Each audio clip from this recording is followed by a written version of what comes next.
Dictation start. शुरू से अंत तक लिखें, बीच में ना रोकें, इससे स्पीड बिगड़ जाती है। तो आप लोग हमारे साथ डिक्टेशन लिखें। महोदय, स्वतंत्रता तभी हमें चकमा देती है जब हम इसे अपनी विचारधारा या सांस्कृतिक सुविधा के अनुसार परिभाषित करते हैं, लेकिन यह वर्तमान की सच्चाई बन गई है।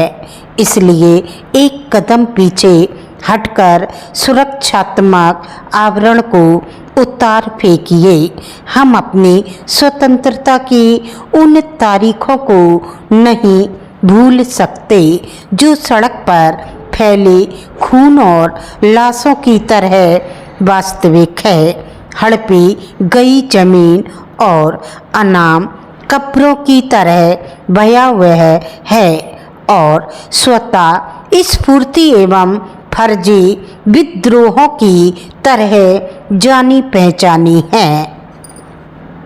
स्वतंत्रता के रंगमंच को सुर्खियां मिलती हैं, लेकिन उससे परे की व्यक्तिगत संघर्ष, एकाकीपन और शौर्य को कोई पूछता तक नहीं।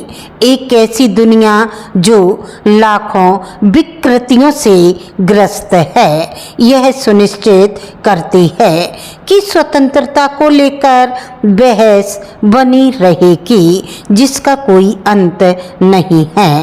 पड़ोसी बांग्लादेश में, जिसका जन्म ही भारत की मदद से हुआ था, लोग सड़कों पर चिल्लाते दिखे कि उनकी यह लड़ाई किसी स्वतंत्रता संग्राम से कम नहीं है।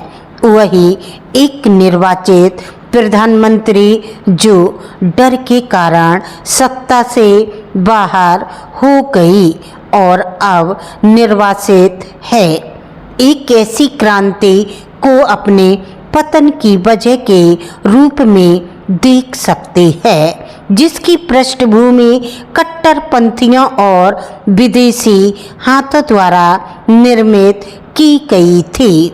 दरअसल बांग्लादेश का विस्फोट लोकतंत्र की चुनौतियों और विकल्पों की जानी पहचानी सीमाओं के बारे में बताता है। लगातार 15 साल मुल्क की प्रधानमंत्री रही शेख हसीना ने, जिन्हें भीड़ से बचने के लिए देश छोड़कर भागना पड़ा, राजनीतिक विरासत और दृढ़ इच्छा शक्ति से अपनी ताकत हासिल की। अपने देश के लिए वह स्वतंत्रता की बेटी थी। अपने मिथक निर्माण के क्रम में उन्होंने इतिहास को विशेषाधिकार माना और यह भी माना कि लोकतंत्र को उनकी विशेष स्थिति का पालन करना चाहिए। यह स्वतंत्रता की बेटी का दायित्व था कि वह असहमति का कुछ बंदोबस्त करे, क्योंकि बांग्लादेश तेजी से कट्टरपंथ की ओर बढ़ रहा था। कड़क सूती साड़ी में शेख हसीना कोई तुर्कीय गणराज्य के संस्थापक कमाल पाशा की तरह नहीं थी, जिन्होंने प्रगतिशील सुधारों की पहल की थी। इसके उलट हसीना ने राजनीतिक विरोधियों को राष्ट्रीय शत्रु मानने की गलती की।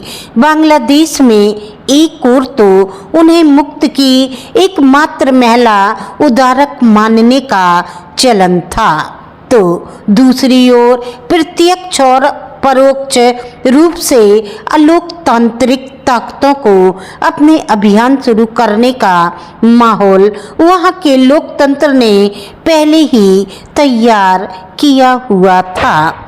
लोकतंत्र का आदर्श संघर्ष में होता है, यही लोकतंत्र की मूल भावना है। जबकि शेख हसीना ने इस्लाम को राष्ट्र धर्म मानने वाले देश में धर्मनिरपेक्षता को बदनाम करने से इनकार कर दिया, जिसने बांग्लादेश के पाकिस्तानीकरण को रोका, लेकिन समस्या तब हुई जब वह अपनी वैज्ञानिक अनिवार्यता की राह में सवालों को खतरे के रूप में देखने लगी।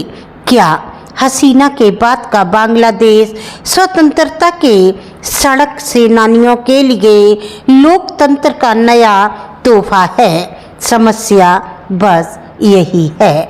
आप लोगों को डिक्टेशन अच्छी लगी तो आप लाइक करें, सब्सक्राइब करें। That's all.